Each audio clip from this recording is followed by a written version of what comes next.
हमारी संस्कृति, हमारे संस्कार सदा रहे हमारे साथ। भारत के महान ग्रंथों और काव्यों का संपूर्ण संकलन। सब्सक्राइब करें तिलक। प्रार्थना की खुशबू, साइकिल प्योर अगरबत्ती।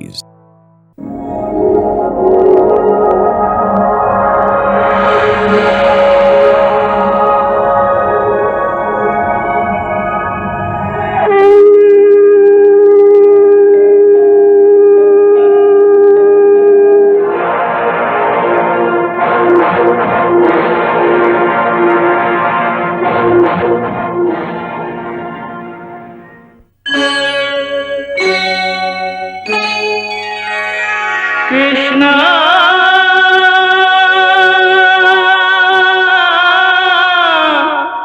कृष्णा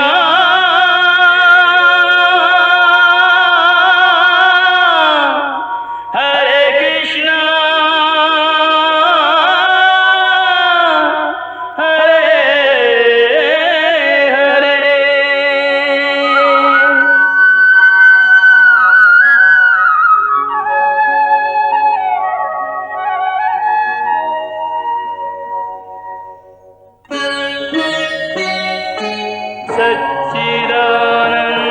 सच्चिदानन्दरूपाय विश्वोत्पत्त्यादिहेतवे तापत्रयविनाशाय श्रीकृष्णाय वयं नमः।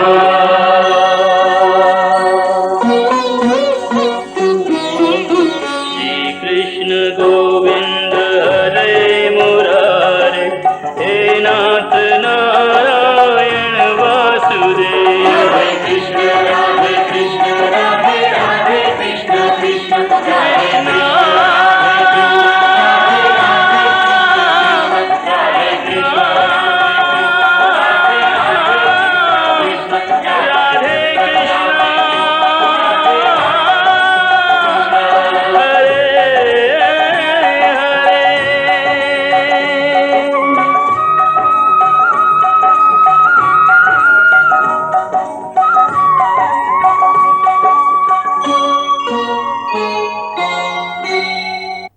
द्वारिकाधीश, मैं तो पहले से ही आपकी नित्य रमणा हूँ। मुझे चिरयौवना होने की क्या आवश्यकता है?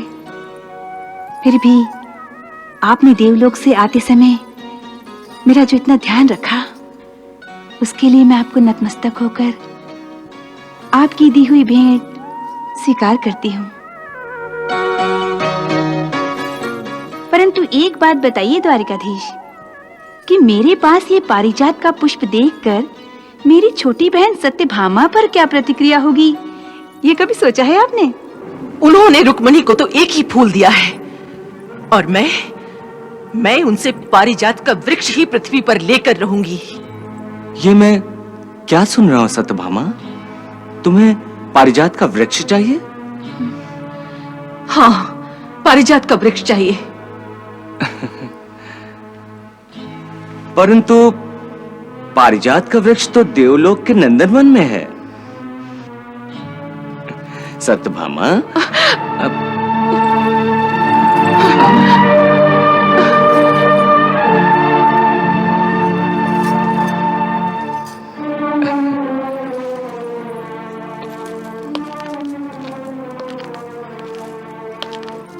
सत्यभामा, मैं तुम्हें प्रसन्न देखना चाहता हूँ, और तुम्हें प्रसन्न करने के लिए मैं कुछ भी कर सकता हूँ। परंतु कुछ भी नहीं। मैं आपसे कुछ और करने के लिए नहीं कहती। मैं केवल इतना कहती हूँ कि मेरे लिए आप पारिजात का वृक्ष लेकर आए, बस। आपकी इस मधुर मुस्कान का कोई प्रभाव नहीं पड़ने वाला है। मैं आपकी मीठी मीठी बातों में आने वाली नहीं। मैं जान गई हूँ कि आपने मेरे साथ अन्याय किया है। अन्याय? मैंने तुम्हारे साथ अन्याय किया है सत्यभामा? हाँ द्वारकाधीश, हाँ, आपने मेरे साथ अन्याय ही नहीं, छल कपट भी किया है। छल कपट? और वो भी तुमसे? देखिए वासुदेव, मुझे और अधिक न चढ़ाइए। कहीं क्रोध में आकर मैं ऐसा वैसा न कह दूं। मैं जानता हूँ तुम क्रोधित हो। तुम्हारे क्रोध को ही तो शांत करने के लिए मैं तुम्हारे पास आया हूँ, और तुम्हें समझाने भी। मुझे समझाने की कोशिश मत कीजिए। मैं सब समझ गई हूँ, आपको भी और आपके झूठे प्रेम को भी। इसका तो अर्थ ये हुआ कि तुम्हें मुझ पर विश्वास नहीं है। विश्वास है, तभी तो आपने मेरे विश्वास पर आघात किया है। विश्वासघात किया है? अच्छा, तो तुम ये बताओ कि तुम्हें ये सब ज्ञान किसने दिया है महारानी? मैंने तो सदैव धर्म का ही पालन किया है, और तुम मेरी धर्म पत्नी हो। फिर तुम्हारे साथ अधर्म का व्यवहार मैं कैसे कर सकता हूँ? आप वाक चातुर्य से मुझे नहीं बहला सकते। बातों बातों में दूसरे को प्रभावित कर लेने की कला में आप बड़े चतुर हैं, और आपकी इन सब बातों में आकर मैं अपने प्रण से नहीं मुकर सकती। इतना जान लीजिए द्वारकाधीश। अच्छा, तो अब बताओ कि मुझे करना क्या है? यही कि पारिजात का वृक्ष लाकर मुझे, और केवल मुझे ही भेंट करना होगा। देवलोक में तो आपने मुझे वो पुष्प नहीं भेंट किया था, और चोरी चोरी वही पुष्प लाकर यहाँ रुक्मणी दीदी को भेंट कर दिया। इसका अर्थ तो यही हुआ ना कि आप दीदी रुक्मणी को ही सबसे अधिक चाहते हैं। ये तुम्हारा भ्रम है सत्यभामा। ये भ्रम नहीं है द्वारकाधीश, अब मेरी आंखें खुल गई हैं। मैं ही पागल थी जो सदा ये सोचा करती थी कि मैं ही वासुदेव के सबसे निकट हूं। मैं ही सोचा करती थी कि जितना मैं वासुदेव को चाहती हूं, दूसरा कोई और चाह ही नहीं सकता। परंतु सत्यभामा, परंतु कुछ नहीं वासुदेव। नारी जिसको सबसे अधिक प्रेम करती है, उसके प्रेम का बंटवारा नहीं सह सकती। यदि उसे लगे कि उसका प्रेमी नारी के प्रेम का पूर्ण प्रतिदान नहीं देता, तो उसके प्रेम का अपमान ही होगा ना द्वारकाधीश। उसका मान खंडित हो जाएगा। ऐसा कुछ नहीं सत्यभामा। क्यों नहीं है द्वारकाधीश? मैं गर्व से सबके सामने कहती थी कि मैं ही वासुदेव की प्रिय पत्नी हूं।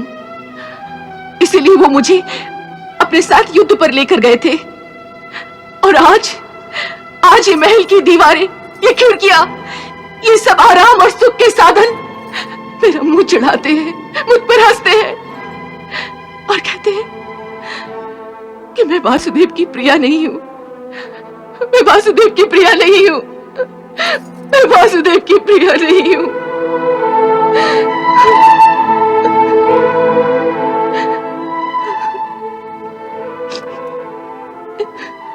परंतु सत्यभामा, तुम तो मुझे प्रिय हो। नहीं, ये असत्य है। ये सत्य नहीं है वासुदेव। मैंने कभी असत्य नहीं बोला सत्यभामा। वास्तविकता क्या है, इसके बारे में तो तुमने कभी विचार ही नहीं किया। वास्तविकता यही है कि दीदी के कल्याण के लिए आपने पारिजात का पुष्प उन्हें दिया, मुझे नहीं। नहीं, वास्तविकता तो ये है कि तुमने देवलोक में पारिजात का दर्शन किया था, उसके पुष्प भी देखे थे और उसकी सुगंध से भी परिचित थी। परंतु रुक्मिणी ने तो पारिजात के गुणों का अनुभव ही नहीं किया था। वो तो देवलोक के वातावरण तक से अपरिचित थी। इसलिए जब देवराज इंद्र ने मुझे वो फूल दिया, तो मैंने सोचा कि उसे भी तुम्हारे जैसे सौभाग्य की अनुभूति मिले जो तुमने देवलोक में मेरे साथ प्राप्त किए। इसमें तुम्हारे अकल्याण की बात कहां है? इसमें यदि तुम्हें अपना अपमान लगता है, तो मैं तुम्हारे लिए देवलोक से सारे पारिजात के पुष्प लाकर तुम्हें दे सकता हूं। अब मुझे पारिजात के पुष्प नहीं चाहिए, मुझे पारिजात का वृक्ष ही चाहिए। वासुदेव, यदि आप मुझसे प्रेम करते हैं, तो मुझे पारिजात का वृक्ष ही लाकर दीजिए। मैंने उसकी छाया में पुण्य व्रत करने का संकल्प किया है, अन्यथा मुझे आज्ञा दीजिए, मैं तपस्या करने जाना चाहती हूँ। यदि तुमने पुण्यक व्रत करने का संकल्प कर लिया है तो निसंदेह मैं देवलोक से पारिजात का वृक्ष लाकर तुम्हारे उद्यान में रोपित कर दूंगा। अब तो प्रसन्न हो जाओ सत्यभामा। सचमुच सचमुच आप मेरे लिए ये पारिजात का वृक्ष लाएंगे? निसंदेह।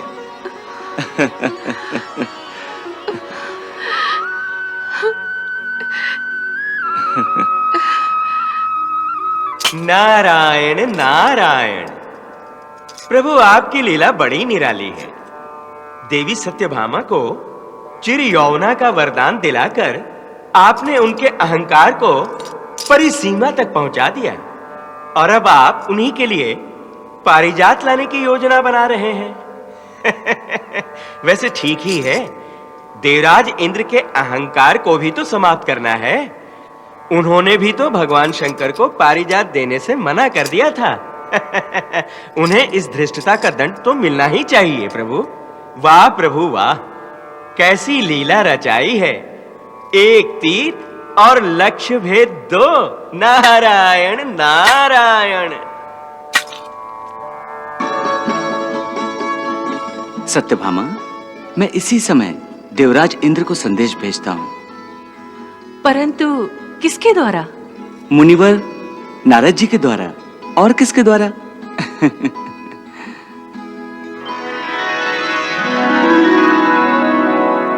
नारायण नारायण नारायण नारायण।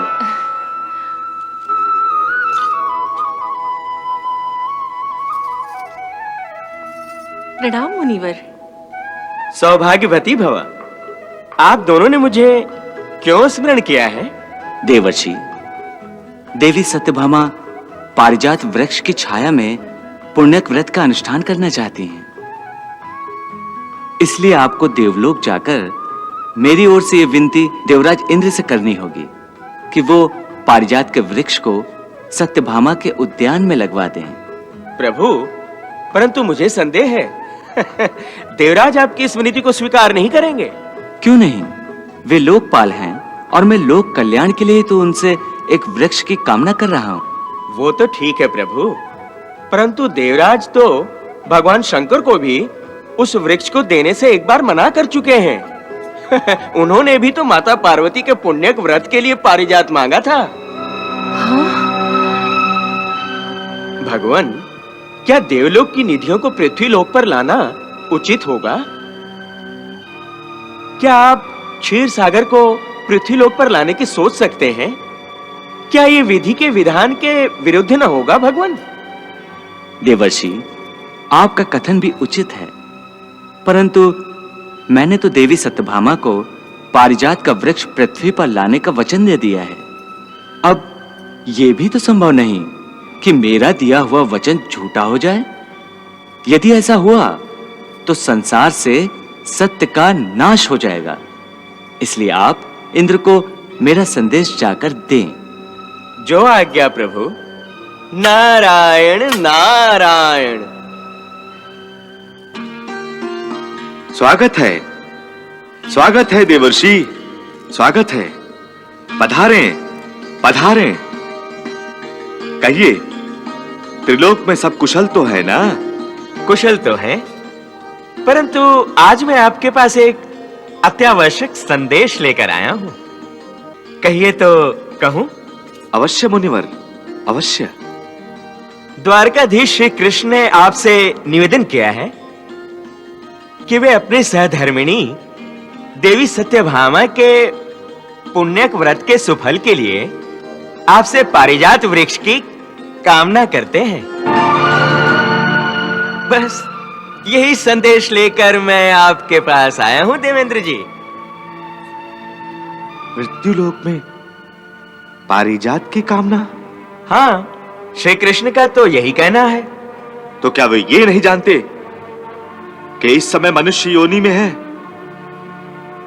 और पृथ्वी पर वास कर रहे हैं?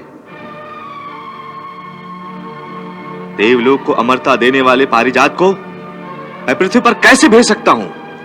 किंतु देवेंद्र, श्री कृष्ण तो देवी सत्यभामा को इसका वचन दे चुके हैं। वचन दिया होगा, परंतु ये सब तो विधि के विधान के विपरीत हैं। स्वयं ब्रह्मा जी ने पारिजात को स्वर्ग लोक में रखने की व्यवस्था दी है। यदि पारिजात पृथ्वी पर चला गया तो भूलोक और स्वर्गलोक में फिर अंतर ही क्या रह जाएगा? मृत्युलोक में फिर देवता बनने की कामना ही कौन करेगा? जो अच्छा कर्म करते हैं उसे देवलोक में निवास का सुख मिलता है। यदि मानव पृथ्वी पर ही स्वर्ग के सुखों का भोग करने लगेंगे तो फिर हम देवताओं को यज्ञ का भोग कैसे प्राप्त होगा? हमारी तो मर्यादा ही समाप्त हो जाएगी मुनिवर। देवेंद्र, जिसे तुम मृत्युलोक का वासी समझकर पारिजात देने से इनकार कर रहे हो, वह साक्षात विष्णु है। संसार के समस्त यज्ञ विष्णु का ही स्वरूप है।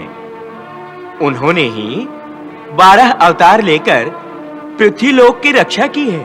वामन अवतार लेकर तीनों लोकों पर अधिकार किया है। समुद्र मंथन के समय जो भी रत्न मिले थे वो स्वयं विष्णु ने ही तो देवलोक को दान दिए थे। और इस समय वो पृथ्वी लोक पर धर्म की स्थापना के लिए ही तो हैं। क्या अभी आप उन्हें पारिजात नहीं देंगे? नारायण नारायण। नहीं मुनिवर, नहीं।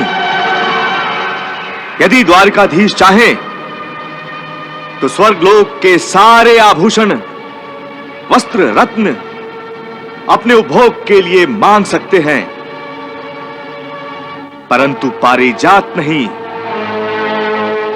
पारिजात तो स्वर्ग की शोभा है, पारिजात तो स्वर्गलोक की आत्मा है। इसलिए मैं पारिजात को देने से स्पष्ट इनकार करता हूं। यही संदेश द्वारिकाधीश को आप मेरी ओर से दे दें। जैसी आपकी इच्छा देवेंद्र। नारायण नारायण नारायण नारायण नारायण नारायण।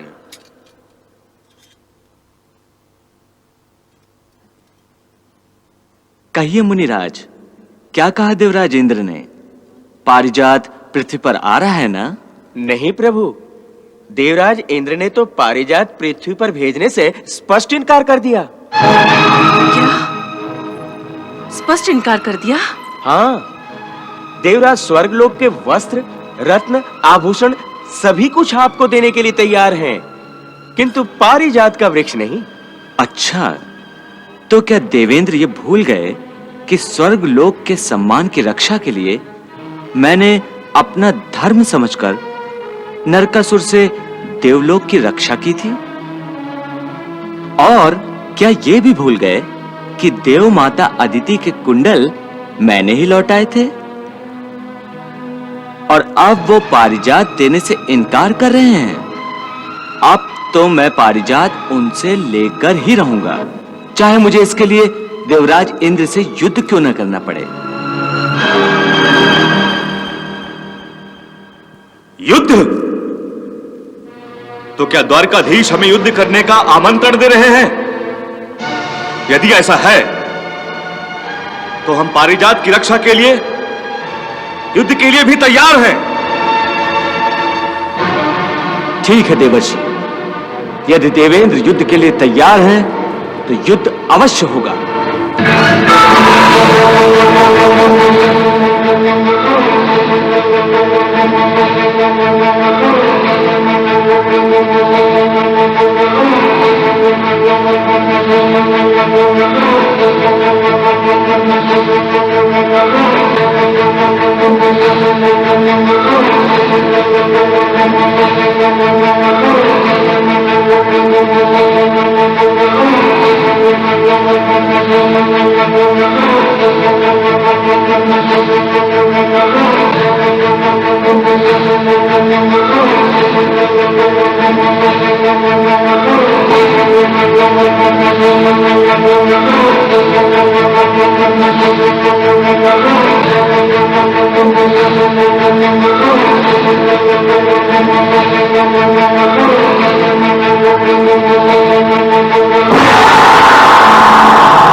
हे पारिजात, मुझे आपको लेकर पृथ्वीलोक में जाना है। आप मेरे साथ चलने की कृपा कीजिए।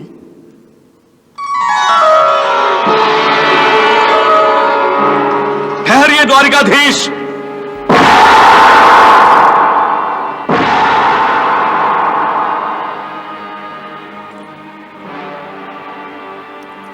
पारिजात देवलोक की संपत्ति है और मैं इस संपत्ति का रक्षक हूं। मेरी आज्ञा के बिना आप इसे लेकर नहीं जा सकते। आपकी आज्ञा के लिए तो मैंने देवऋषि नारद जी को आपके पास भेजा था, परंतु मैंने सहमति तो नहीं दी थी द्वारिकाधीश। इसीलिए तो मैं स्वयं पारिजात को लेने के लिए आया हूं। तो क्या मानवों को यह अधिकार मिल गया है कि वह अपनी इच्छा की पूर्ति के लिए देवताओं की मर्यादाओं का अतिक्रमण करें? देवताओं की अनुमति के बिना नंदनवन में प्रवेश करें? अपनी प्रतिज्ञा की पूर्ति के लिए किया गया आचरण किसी भी मर्यादा का अतिक्रमण नहीं कहा जाता देवेंद्र, बल्कि अपने लक्ष्य की प्राप्ति ही यश का कारण बनती है, और मैं यही कर रहा हूं। यदि मैं इसे हठ धर्मिता कहूं तो क्या आपने मेरी पहली विनय पूर्वक प्रार्थना का तिरस्कार कर अपनी हठ धर्मिता का परिचय नहीं दिया था देवराज? परंतु वो मेरा कर्तव्य था। मुझे इंद्र का पद इसीलिए प्राप्त है कि मैं देवलोक की संपत्ति की रक्षा कर सकूं। बस इसीलिए मैंने देवताओं की मर्यादा की रक्षा के लिए पारिजात को पृथ्वी पर भेजने से इनकार कर दिया था। आपने मेरे प्रयोजन से परिचित होकर भी इनकार कर दिया, इसलिए अब मैं पारिजात को लेकर जा रहा हूं। तो फिर आपको मुझसे युद्ध करना होगा द्वारिकाधीश।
द्वारिकाधीश,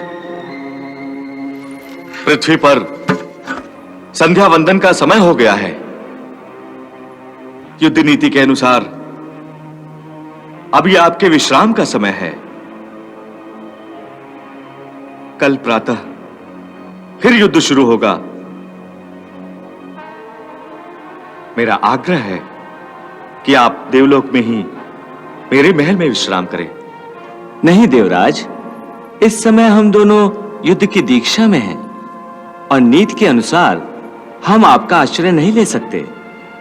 और फिर आज तो शिवरात्रि है, भगवान शिव की आराधना का समय है। इसलिए हम अभी पारियात्र पर्वत पर जाकर विधि पूर्वक शिवरात्रि की पूजा करेंगे। जैसी आपकी इच्छा प्रभु।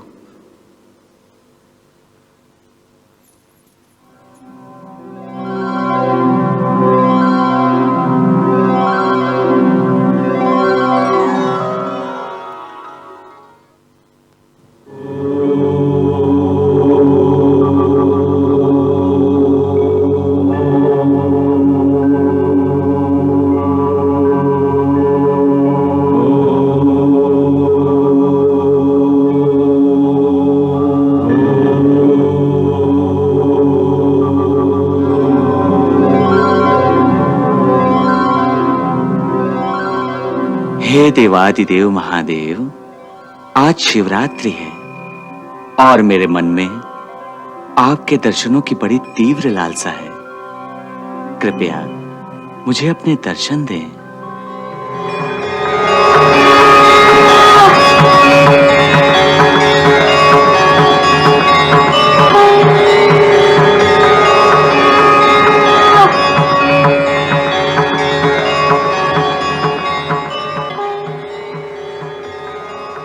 हे पतित पावनी गंगा, आज महाशिवरात्रि है और मैं द्वारिका से दूर युद्ध की दीक्षा में हूं।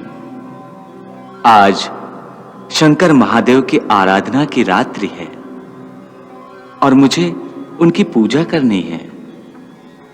हे त्रिशूल पाणी की जटाओं में विहार करने वाली गंगा, मैं आपका आह्वान करता हूं।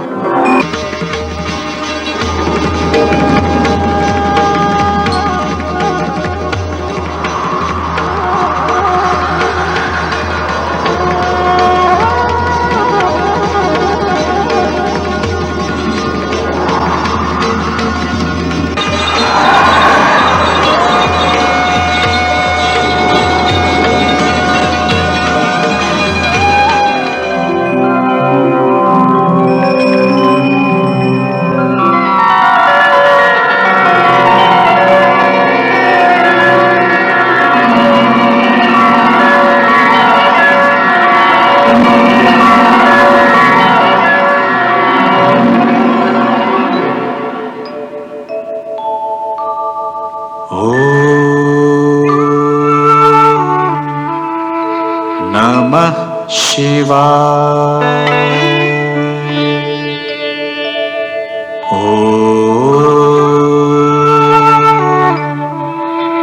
नमः शिवाय।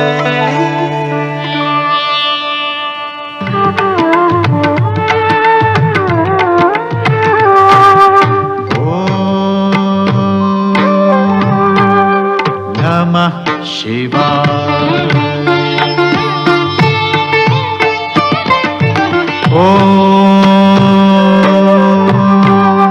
नमः शिवाय।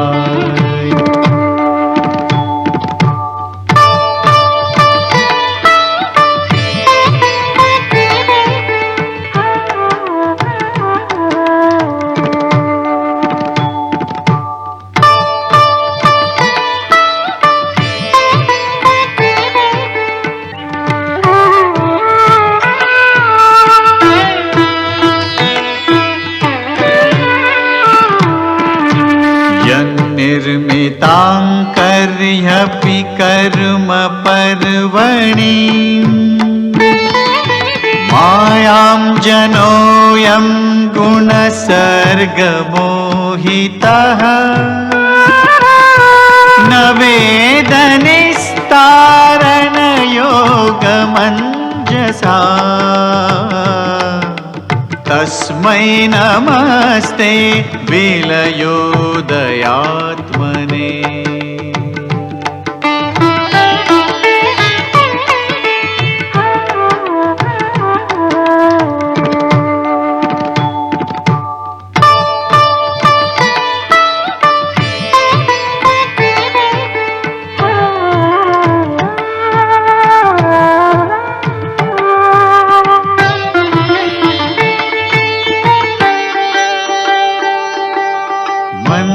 मन्दारमाला कलितालकायै कपालमालाङ्कितकन्धराय दिव्याम्बरायै च दिगम्बराय नमः शिवायै च नमः शिवाय नमः शिवायै च नमः शिवाय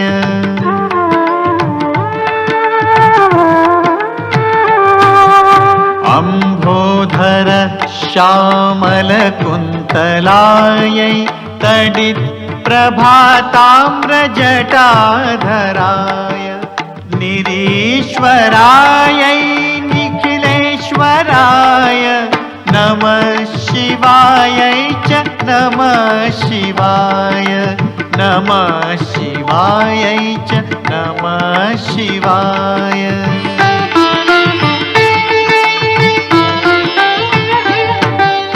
प्रपञ्चसृष्ट्युन्मुखलास्यकायै समस्तसंहारकताण्डवाय जगज्जनन्यै जगदेकपित्रे नमः शिवायै च नमः शिवाय नमः शिवायै च नमः शिवाय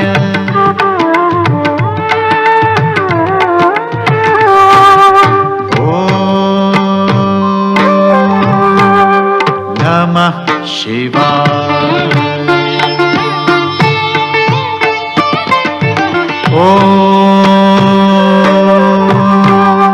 नमः शिवाय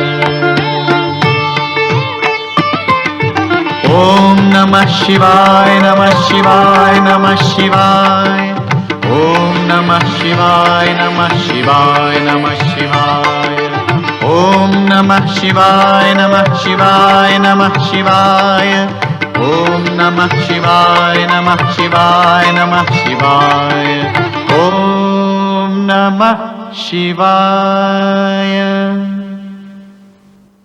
वासुदेव, मैं प्रसन्न हूं। आपने मेरे प्रिय स्तोत्र से मेरा आवाहन किया है।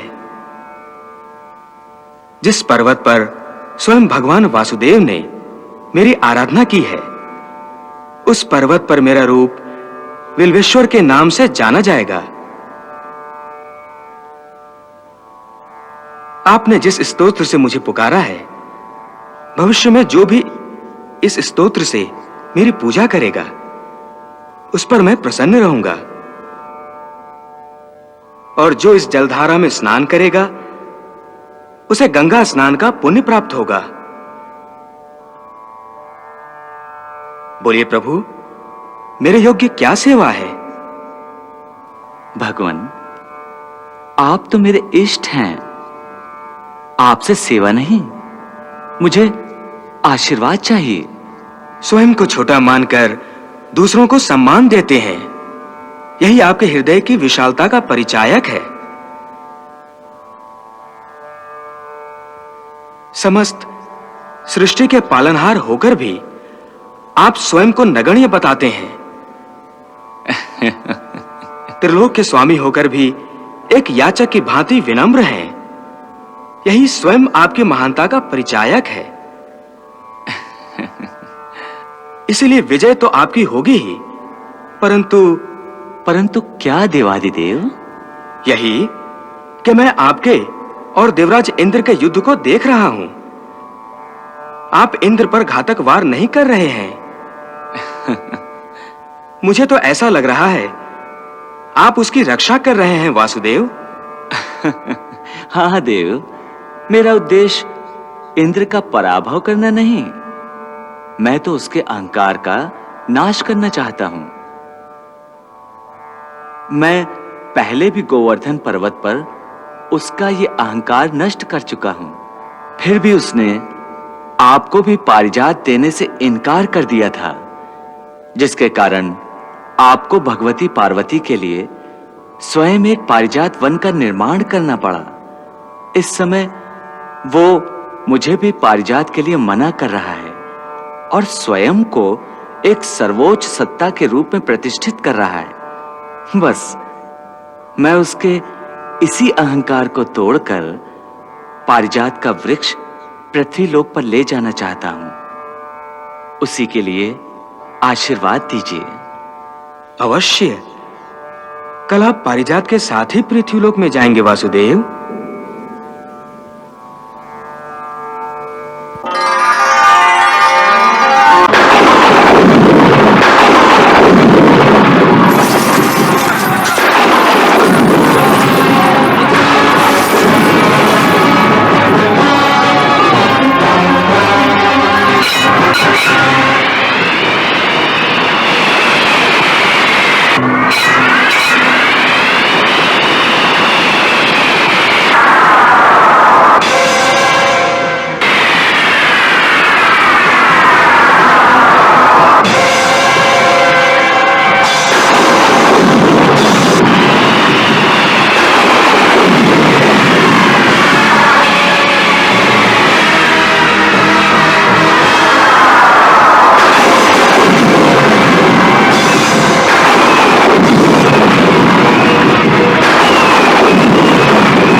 कर रहे हो?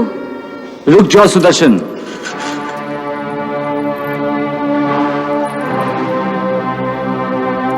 प्रणाम देव माता।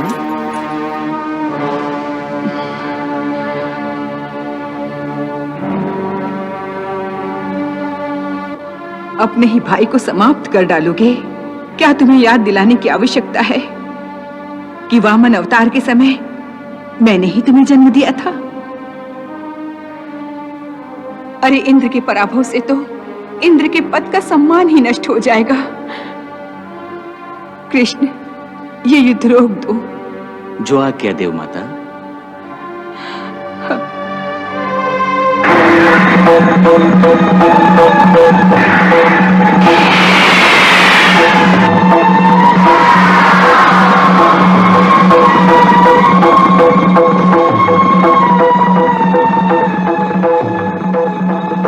मैं तुम्हें पारिजात का वृक्ष प्रदान करती हूँ, परंतु इसका विधान ये होगा कि जैसे ही सत्यभामा का पुण्य व्रत पूरा होगा, ये वापस देवलोक में आ जाएगा। आपकी आज्ञा शिरोधार्य है देव माता। मुझे क्षमा करो द्वारकाधीश, क्षमा करो प्रभु। लो देवराज, मैं आपका वज्र वापस लौटाता हूं।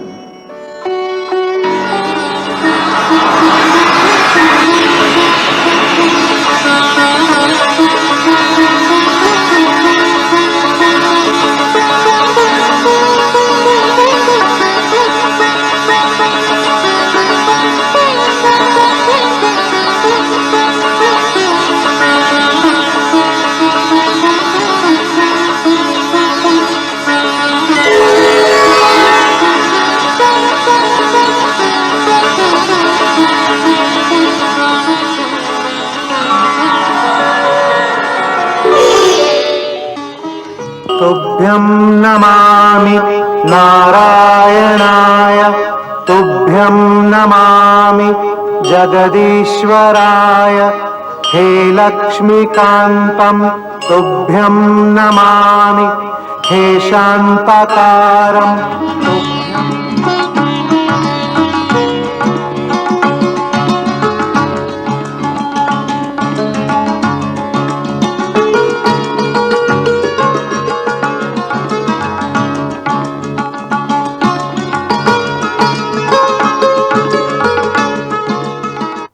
कृष्णा